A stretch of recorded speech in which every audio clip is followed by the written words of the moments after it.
Here lay 29 corpses, all killed by a single shot. This large-scale, indiscriminate massacre sent chills down the spines of the FBI agents. And what made them even more uneasy was that the murderer was still at large. 24 hours ago, it was Christmas Eve. Under the sky lit up by fireworks, a gunshot rang out, marking the beginning of this massacre. As the killer fired indiscriminately, no one knew who would be the next to be hit, nor where the Reaper was hiding in the darkness. Soon, the local police and the FBI arrived at the scene. Even Officer Eleanor, upon her arrival, couldn't help but gasp. This was the first time she had witnessed such a horrifying sight. The SWAT team used a laser to recreate the trajectory of the bullet that had passed through the wall, shooting out a green light from the other side to mark the bullet's flight path. Just then, the house opposite suddenly exploded.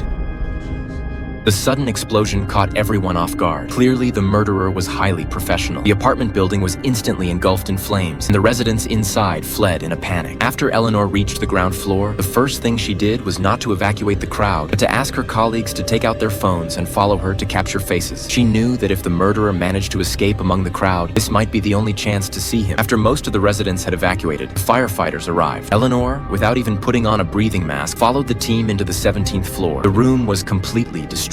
Eleanor, who had inhaled too much smoke, rushed to the window to breathe hard. Suddenly, a concrete pillar fell, and she fell due to inertia.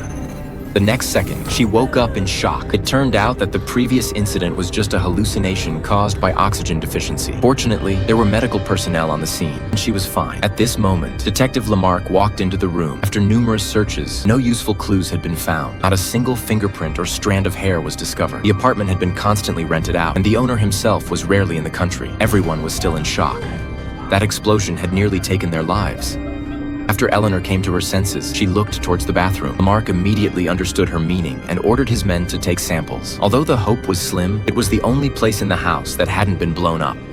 At night, everyone gathered at the police station. As the FBI chief, Lamarck temporarily took charge of the case. According to the current clues, the murderer was an extremely accurate shooter, most likely a retired sniper or a professional shooter. There were no signs of intrusion at the explosion site, nor any biological traces left behind, indicating that the murderer had a key and a well-planned scheme. What was even more terrifying was that he had no motive for killing, seemingly acting on impulse. Such a rational yet crazy killer was the most difficult type for the FBI to handle. After the mobilization meeting, Lamarck found Eleanor alone. She was the only one who had filmed the scene and one of the few who could think about the case from the murderer's perspective. Eleanor believes that the murderer kills as a form of psychological release. When he is satisfied, he will stop. But when he feels empty again, he will continue to commit crimes in the same way. Lamarck agrees with her analysis and then invites her to meet at a restaurant, introducing her to the psychological counselor, Mackenzie. Lamarck led the two to the morgue. The 29 bodies had bullet wounds in the head, chest, or neck. Each had only been shot once. All